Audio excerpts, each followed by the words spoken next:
ચલો આજે આપણે લોકો શું ભણશું ફ્રેન્ડ્સ? વેચાણ નોંધ. પેટા નોંધની અંદર આપણું જે ચેપ્ટર છે પેટા નોંધ, અને પેટા નોંધની અંદરનો આપણો એક દાખલો છે સ્વાધીનનો દાખલા નંબર 7. 7 છે એ વેચાણ નોંધ છે. વેચાણ નોંધની અંદર કેવા વ્યવહારો નોંધાશે એ જોઈએ. તો કે અહીંયા આપણે લખશું માલના ઉધાર વેચાણ. અહીંયા આપણે લોકો શું લખવાનું ફ્રેન્ડ્સ? એક તો કે માલનું જ ઉધાર જ અને વેચાણ, એટલે કે ખરીદી નહીં નોંધાય. અહીંયા શું નોંધાશે? માત્ર વેચાણ. સર રોકડ વેચાણ હોય તો નોંધશું અહીંયા પેટા નોંધમાં? નહીં, રોકડ વેચાણ છે એ પેટા નોંધમાં નોંધાશે નહીં. સર આપણે ભૂલથી મિલકતનું વેચાણ કર્યું હશે તો શું આપણે મિલકતનું વેચાણ છે એ પેટા નોંધમાં નોંધશું? નહીં, એ પણ અહીંયા નોંધાશે નહીં. સર માનો કે અડધો વ્યવહાર છે એ ઉધાર હોય અને અડધો છે એ રોકડ હોય, તો કોમ્બિનેશન છે ઉધાર રોકડનું, તો આપણે એને પૂરેપૂરો અહીંયા કેવો વ્યવહાર લખશું? ઉધાર વ્યવહાર જ લખશું. રોકડ વ્યવહારને ધ્યાનમાં લેશું ને આપણે એમ જ કહેશું કે પૂરેપૂરા ઉધાર જ વેચ્યા છે. બરાબર છે. બીજું સર આપણે જે વેચાણ છે એ કઈ રીતના લખીએ છીએ ઓલવેઝ? તો કે ભાઈ ઓલવેઝ આપણને બધાને ખબર છે માય ડિયર ફ્રેન્ડ્સ, વેપારી વટાવ બાદ. એટલે કે આ આપણે જે વ્યવહાર લખશું એ માત્ર ને માત્ર વેપારી વટાવ બાદ જ લખશું વેચાણ.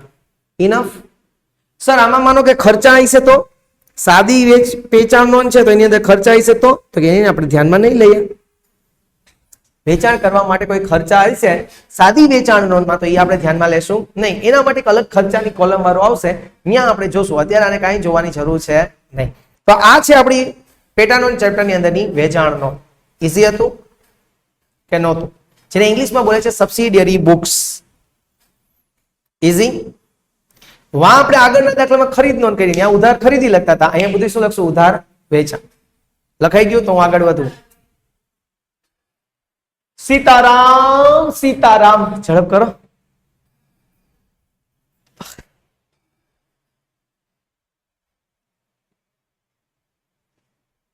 ટેક. શાબાશ.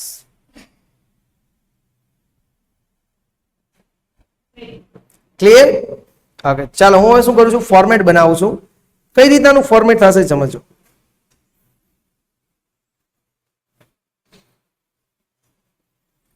અહીંયા હું લખીશ તારીખ.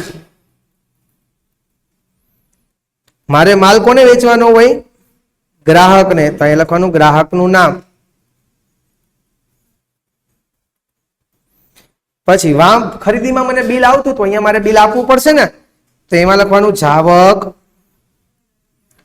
ભરતિયા. ભરતિયું એટલે બિલ નંબર. એના પછી ખાતા વહી પાના નંબર. સાદી છે એટલે અહીંયા આપણે શું લખશું? રકમ રૂપિયા. ઈઝી છે. ચલો શું નામ છે આનું? નીચેના વ્યવહાર પ્રતિ શ્રી પ્રભાત હાર્ડવેર સ્ટોર્સ. શ્રી પ્રભાત હાર્ડવેર સ્ટોર્સની વેચાણ નોંધ. પ્રભાત હાર્ડવેર સ્ટોર્સની આપણે શું લોકો બનાવશું ફ્રેન્ડ્સ? વેચાણ નોંધ બનાવશું. ક્લિયર છે? ડન. જોઈએ હાલો પહેલું. 2018 જૂન 1 નેહાને 20,000 નો માલ 3 માસની શાખ પર વેચ્યો, સાથે બિલ નંબર 80 મોકલી આપ્યું. ચાલો પહેલા તો કે વેચ્યો છે, હા. નેહાને ઉધાર વેચ્યો છે, હા. માલ વેચ્યો છે, હા. તો અહીંયા લખાશે. તો શું કરશું? જૂન 2018 તારીખ 1 ગ્રાહકનું નામ શું હતું? નેહા. કેટલાનો માલ હતો? 20,000 હતો ને? 20,000 નો. અને બિલ નંબર કેટલો આપણે આપ્યું? 80. ઈઝી હતું આ? ઓકે, બીજું તમે મને કહેશો.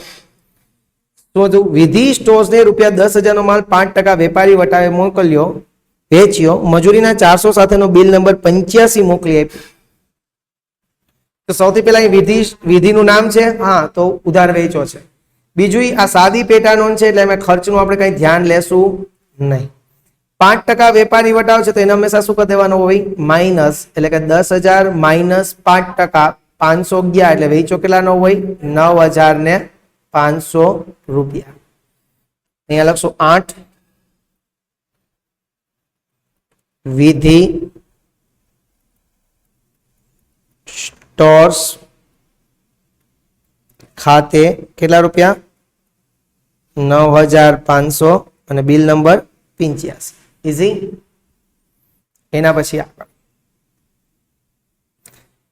રૂપિયા 15,000 ના માલનું વેચાણ કર્યું તો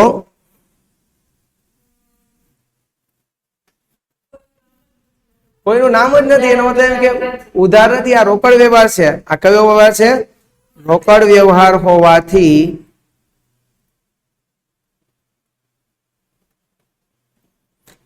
પેટા નોંધમાં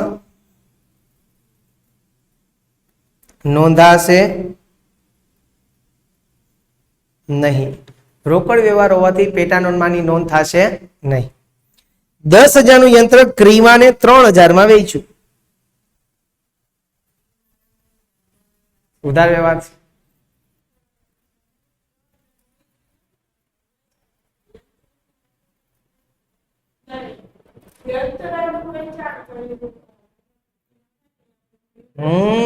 યંત્ર આપણી મિલકત છે, એટલે મિલકત નું વેચાણ હોવાથી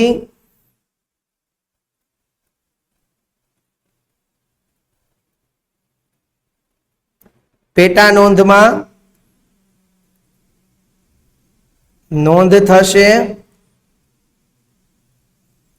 નહીં. સમજાણું? મિલકત નું વેચાણ છે એટલે પેટા નોંધમાં આપણે નોંધ નહીં કરીએ. ક્લિયર? પછી સિમોલીને 15,000 નો માલ 10% વેપારી વટાવે વેચ્યો. સિમોલીએ 50% નાણાં તરત જ ચૂકવી આપ્યા. Bill number 90. તો સિમોલી જે 50% નાણાં રોકડા ચૂકવી આપે છે એને આપણે ધ્યાનમાં લેવાનું નથી. બરોબર છે? આપણે શું કરશું? 15,000 માંથી 10% પેલા તો વેપારી વટાવ માઇનસ કરી દઈએ, એટલે 13,500 રૂપિયા થશે. બિલ નંબર 90 સિમોલી ખાતે. તો એ લખી નાખવાનું 23 તારીખ સિમોલી ખાતે 13,500 રૂપિયા. Bill number 90. ઇઝી. એના પછી આગળ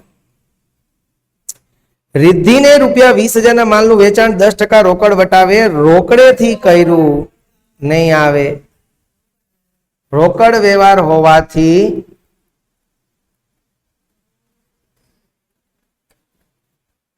પેટા નોંધમાં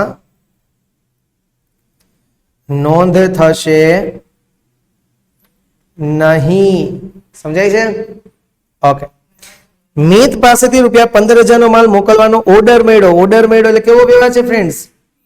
બિન આર્થિક વ્યવહાર હોવાથી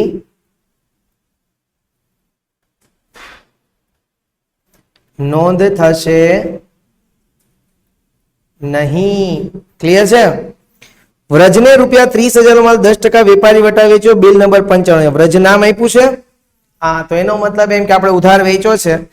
30,000 માંથી 10% કાપી નાખીએ એટલે 30,000 માઇનસ 10% એટલે 3,000 ગયા, એટલે 27,000 બેચા. તો અહીં લખશું 30મી તારીખ વ્રજ ખાતે કેટલા રૂપિયા? 27,000 ને બિલ નંબર કેટલા છે? 95 ને? હા, 95. હાલો ટોટલ કરવા તો કેલ્ક્યુલેટર કાઢશો ને. કુલ ઉધાર વેચાણ વેચાણ વેચાણ. પાકું છે? ઇઝી દાખલો હતો કે નહોતો? આ તમને 5 માર્ક્સમાં પૂછાય, 5 કે 6 માર્ક્સનો.